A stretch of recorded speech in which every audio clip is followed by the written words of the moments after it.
ह्यूमनर्स, आज हम बात करेंगे तारक मेहता का उल्टा चश्मा के बारे में। तारक मेहता का उल्टा चश्मा एक ऐसा शो जिसे हर घर में फैमिली के साथ बैठ के देखा जाता था, बट आज के टाइम तक इस सीरियल के कैरेक्टर अपने रियल आइडेंटिटी से टोटली चेंज हो चुके हैं। कुछ कैरेक्टर्स का ट्रांसफॉर्मेशन एंटरटेनिंग से बोरिंग बन गया है और कुछ के चेंजेस ने उन्हें बिल्कुल ही इररेलेवेंट कर दिया। ना वो पहले जैसी कॉमेडी बची है और ना ही वो चार्म, और साथ ही साथ बाहर की जो कंट्रोवर्सीज हुई थी उसने भी इस शो की टीआरपी पर इफेक्ट डाला है। आज की इस वीडियो में हम सिर्फ ऑन स्क्रीन कैरेक्टर ट्रांसफॉर्मेशन ही नहीं, in fact of screen gossips, fights and hidden controversies भी डिस्कस करेंगे।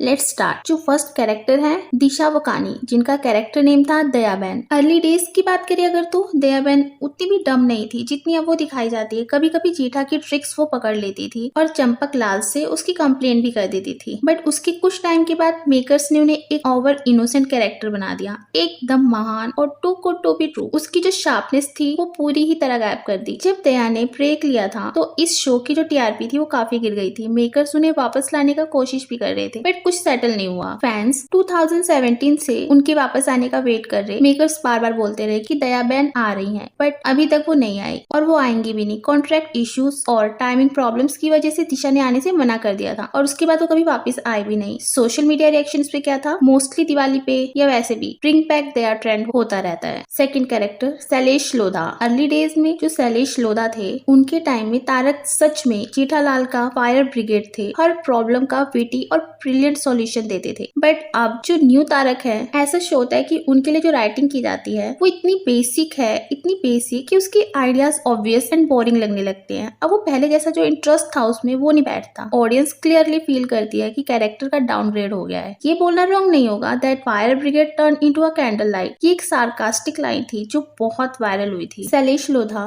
जो ओरिजिनल तारक मेहता थे, उन्होंने ओपनली शो छोड़ते टाइम प्रोड्यूसर पे एलिगेशन लगाए, उनका पेमेंट रोकना, उन्हें प्रॉपर रिस्पेक्ट ना देना। ये कंट्रोवर्सी न्यूज चैनल पर काफी हाईलाइट हुई थी, कोर्ट केस तक चले और लोधा ओपनली बोल चुके हैं कि उनको इंसल्ट फील होता था। बात करते हैं हमारा जो नेक्स्ट कैरेक्टर है रोशन भाभी, जिनका रियल नेम जेनिफर मिस्त्री। 2023 में रोशन भाभी यानी जेनिफर ने प्रोड्यूसर असित मोदी पे का आरोप लगाया। ये सबसे बड़ी कंट्रोवर्सी थी जो शो की इमेज को बैडली हिट कर गई। सभी शॉक्ड हो गए थे कि एक फैमिली कॉमेडी के पीछे इतना डार्क रियलिटी भी छुपा हुआ है। अब बात करते हैं टप्पू सेना कास्ट रिप्लेसमेंट्स। पुराना जो टप्पू था भाव्य गांधी फैंस का फेवरेट था, बट उन्होंने शो छोड़ दिया। सोर्स के थ्रू बोला ये गया कि उनको स्क्रीन स्पेस कम मिल रहा था। चेंजेस के बाद जो न्यू टप्पू आया उनको फैंस इतना एक्सेप्ट नहीं कर पाए। अपने फेवरेट कैरेक्टर के अलावा न्यू कैरेक्टर इतने जल्दी एक्सेप्ट नहीं हो पाता है, राइट। और वो भी ओल्ड टप्पू को कितने टाइम तक देखा गया था। सेम गोली के साथ भी हुआ। नया गोली उसके डायलॉग तक नहीं मिलते। जो अर्ली डेज था उसमें गोली एक एंटरटेनिंग मेंबर था, जेठालाल का मजाक उड़ाना और टप्पू सेना का फ्रंट लीडर। बट अब अगर बात करें जो न्यू गोली है उसको हार्डली डायलॉग्स मिलते हैं। टप्पू सेना में वो बस एक साइड ड्रॉप बन गया है, यानी कि न्यू गोली इज इक्वल टू इनविजिबल गोली। कई फैंस ये भी बोलते हैं मेकर सिर्फ टीआरपी के लिए नए लोग लाते बट उन्हें डेप्थ तक नहीं देते। अब बात करते हैं मुनमुन दत्ता यानी बबीता जी, जो जेठालाल की फेवरेट। इन्हें कौन नहीं जानता होगा। अर्ली डेज की अगर बात करें तो उस टाइम पर बबीता जी क्लियरली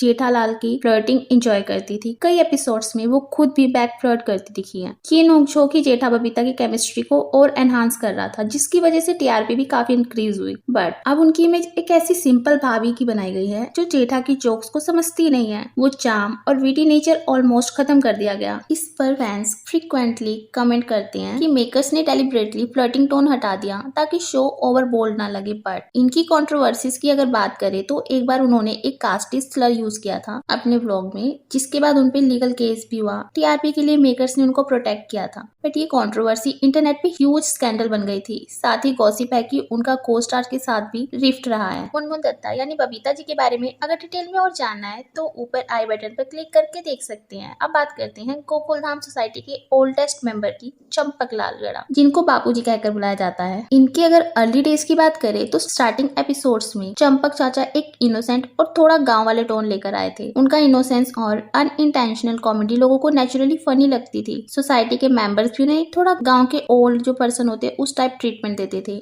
नाउ जैसे जैसे शो आगे बढ़ा उन्हें एक प्रवचन गुरु बना दिया गया। हर सीन में उनका लेक्चर मैंडेटरी कर दिया गया। सोशल मीडिया पे लोग उन्हें वॉकिंग व्हाट्सएप फॉरवर्ड और बोरिंग बाबा तक कह देते हैं। इसका इम्पैक्ट क्या था? ये शिफ्ट एकदम नेगेटिव माना गया क्योंकि जहाँ लोग उनसे कॉमेडी एक्सपेक्ट करते थे वहाँ बस ज्ञान ही ज्ञान मिलता रहा। नेक्स्ट कैरेक्टर की बात करें, बाघा। अर्ली डेज में बाघा की एंट्री आइकॉनिक थी, एकदम बोल्ड, कॉन्फिडेंट और स्मार्ट। जेठालाल को भी जवाब देता था। इस वजह से ऑडियंस इतना पसंद किया कि उसको परमानेंट रोल मिल गया। बट अब बावरी की एंट्री के बाद बाघा का जो कैरेक्टर वो एकदम चाइल्डिश और वीक बन गया है। अब वो बस फनी फेसेस और ओवर एक्टिंग पे लिमिटेड है। अगर आपने नोटिस किया हो कि जब भी बावरी कोई बात बोलती थी तो उस पर बाघा का रिएक्शन कैसा होता था? जब भी बावरी कोई बात करती थी उस पर बाघा का रिएक्शन ऐसा नहीं होता था, ओ बावरी जी। तो इस पे जो रिएक्शन आता है, फ्रॉम लायन टू पपी, एक फैन का कमेंट काफी वायरल हुआ था ट्विटर पे। नेक्स्ट कैरेक्टर की बात करें, अंजलि, जो मेरी भी फेवरेट थी। अर्ली डेज में अंजलि को एक स्मार्ट, लॉजिकल और मेच्योर कैरेक्टर के रूप में दिखाया गया था। महिला मंडल की सबसे सेंसिबल मेंबर थी। सीक्रेट्स हैंडल करना, बैलेंस्ड एडवाइस देना, ये उनका रोल था। नाउ अब जो एपिसोड्स आते हैं उनमें उनका पूरा फोकस सिर्फ और सिर्फ डाइट फूड तक ही लिमिटेड हो गया है। जो न्यू अंजलि है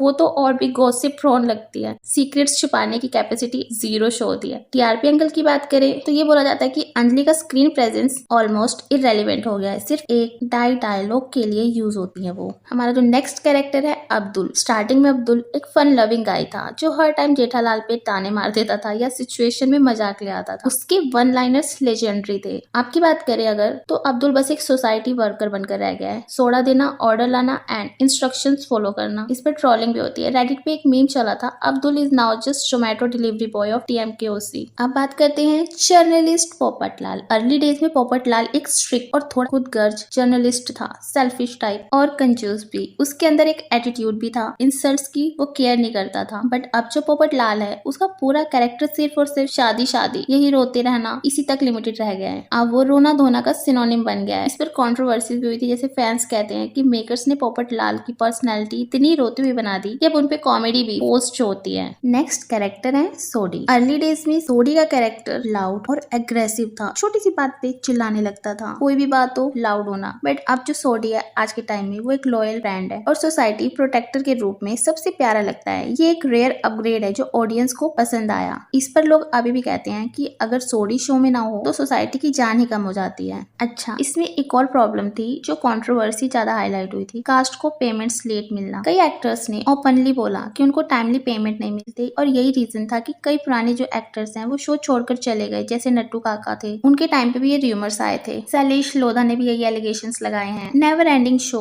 टीआरपी स्ट्रेटेजी। इसमें जो मेकर्स हैं वो शो को खत्म नहीं करना चाहते हैं, चाहे क्वालिटी इसकी गिरती रहे। रीजन, ये सोनी सबका सबसे बड़ा पैसा कमाने वाला शो है, इसलिए अननेसेसरी स्ट्रेच ट्रैक्स, बोरिंग ज्ञान और वीक कॉमेडी भी चलती रहती है, सिर्फ और सिर्फ टीआरपी के लिए। सो या ये थी ऑन स्क्रीन ट्रांसफॉर्मेशंस और ऑफ स्क्रीन कंट्रोवर्सीज की फुल स्टोरी। एक तरफ हमें बापूजी के प्रवचन, पोपटलाल का रोना और बबीता का वियर्ड चेंज देखने को मिलता है, और दूसरी तरफ शो के पीछे फाइट्स केसेस और पेमेंट डिस्प्यूट्स छुपाए जाते हैं। क्वेश्चन ये उठता है, क्या टीएमकेओसी वैसे ही पॉपुलर होता अगर ये सब कंट्रोवर्सी सामने पहले आ जाती? और आपको क्या लगता है, मेकर्स को शो कंटिन्यू करना चाहिए या एक प्रॉपर एंडिंग दे देनी चाहिए? कमेंट्स में अपने थॉट जरूर शेयर करना, और अगर वीडियो पसंद आई तो इसे लाइक एंड शेयर कर देना, एंड प्लीज चैनल सब्सक्राइब करना मत भूलना। मिलते हैं नेक्स्ट वीडियो में। Till then take care, bye bye.